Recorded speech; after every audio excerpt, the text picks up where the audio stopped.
Welcome back to the Daily Mastermind. My name is George Wright III, and I'm hoping you're having an amazing week. I'll have to admit, we've been moving our offices and launching a couple of new programs, so I haven't had a chance yet today on Friday, October 23rd, to get the mobile app opened up and look at the quote of the day. So let's do that right now. The quote of the day today is from Lisa Nichols. I love Lisa Nichols. And her quote is, "No one can do you better than you." That is so true. I love that because so many people out there right now, especially with social media and whatnot, are trying to imitate and copy. You have greatness. You have a lot of things to offer the world, and so I encourage you to do that. Now today, what I want to do, I've been thinking about this a little bit, but I know that with all of the craziness in the world right now, and we talk about that a lot, but I'll tell you the reason I bring it up is because there's so many amazing teachings and mentorings and things out there to help you to deal with situations. And Brian Tracy has always been a staple mentor of mine.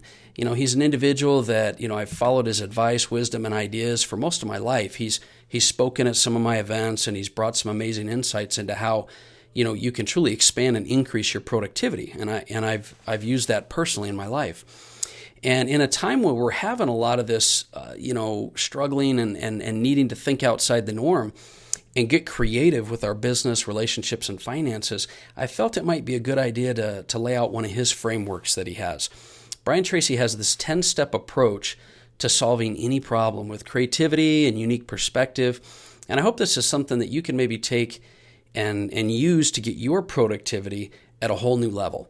So it's a 10-step kind of approach to problem solving and increasing productivity. Step number 1 is change your language about the problem from negative to positive. Now, I've talked about this because we talk about starting from solutions on past podcasts, and this step just really enforces and reinforces that idea. When you use the word problem, it represents a negative. Using words like challenge or opportunity is a much better way to program your mind for positivity, and so I highly recommend that. Number 2, define the situation or problem clearly. Too often we start dealing with situations in our lives without properly understanding the problem that we're facing.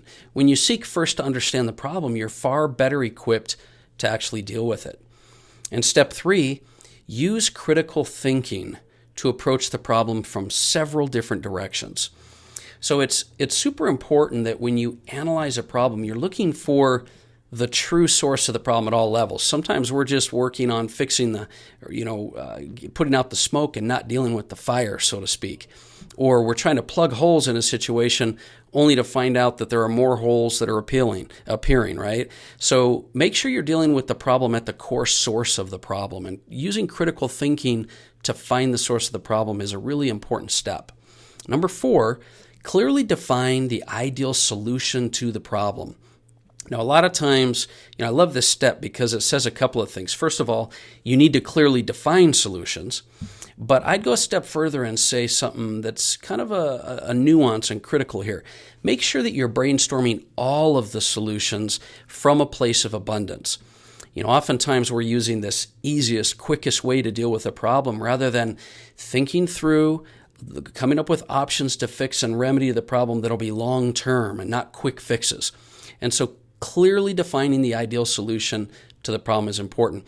And then step 5, pick your best solution to solve your challenge. Now, I don't know if you've noticed a pattern here, but a lot of times we see a problem, we find a solution, we just try it.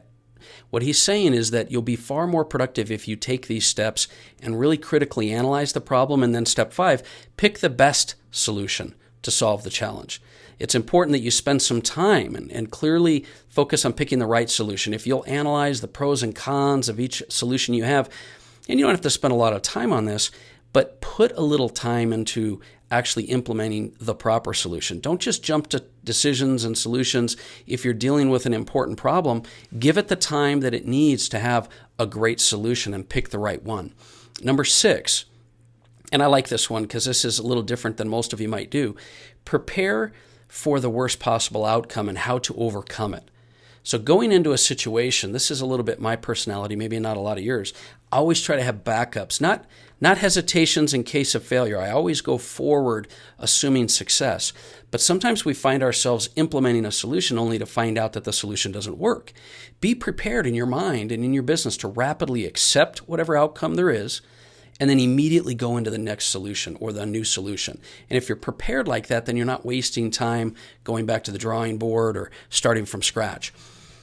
Number 7, measure your progress. Many people that I've mentored and work with have a problem here because they're just out creating tons and tons of action without measuring it.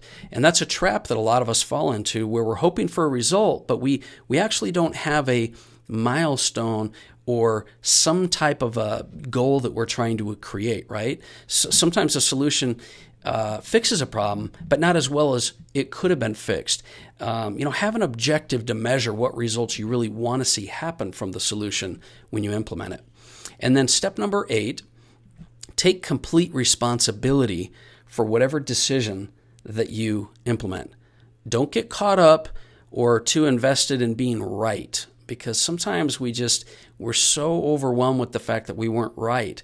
Just take responsibility for whatever outcome happens, move on to the next solution, and if it doesn't work out, just move on. Remember that failure is only temporary. You've got to keep moving on. Failure is just a learning experience, but be prepared and jump right into the next solution.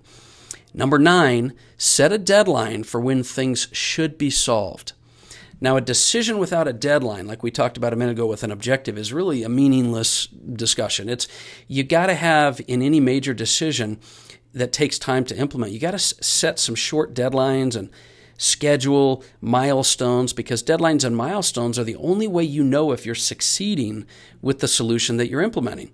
Become aware of what progress you're making, and the only way to really do this is through milestones or small goals and short-term goals you can set for yourself. Number 10, take action and resolve your problem. Now, obviously, the most important step is to take action, right? That's the one we're really looking for. But all these 9 steps leading up to it have generally helped me to become much more, I don't always go through each of these steps, but understanding them will become more of a subconscious implementation for you. But they're all leading you up to take effective action. And Brian Tracy is well known for emphasizing taking action in his courses and his trainings, because that's the only true way that you create results. And I love what a mentor of mine has told me over time, and that's take action, but allow space for attraction.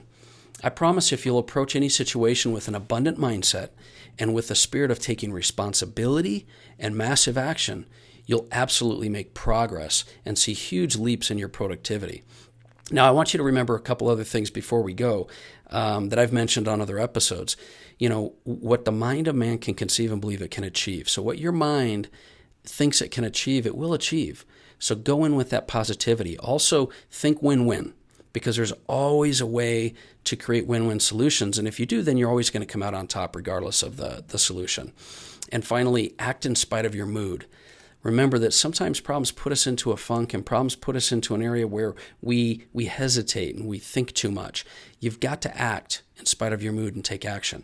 You have everything you need to be resourceful and successful in your life. If you subscribe to some amazing teachings from individuals like Tony Robbins, who always say, it's either a lack of resources or resourcefulness, but one can always compensate for the other, then you'll know it's time to just get to work, get it done. And that's kind of my message for today. So look at problems in your life as solutions, take the positive, find ways to be able to get real critical when you're thinking about them, and take massive action. I think if you do this, you're going to start to see leaps and exponential growth in your productivity. And so I hope that helps you a little bit. I hope you have an amazing week. And I look forward to talking with you a little bit more next week. Thanks for being part of our Mastermind community. And if you haven't downloaded the Mastermind mobile app already from iTunes or Google Play, download it. There's so many good resources in there. It's all free, and it's something that I think can help you on a day-to-day, on-the-go basis, especially if you're an entrepreneur. So that's my message for today. I hope you have an amazing weekend. My name is George Wright III, and this has been the Daily Mastermind. Talk with you soon.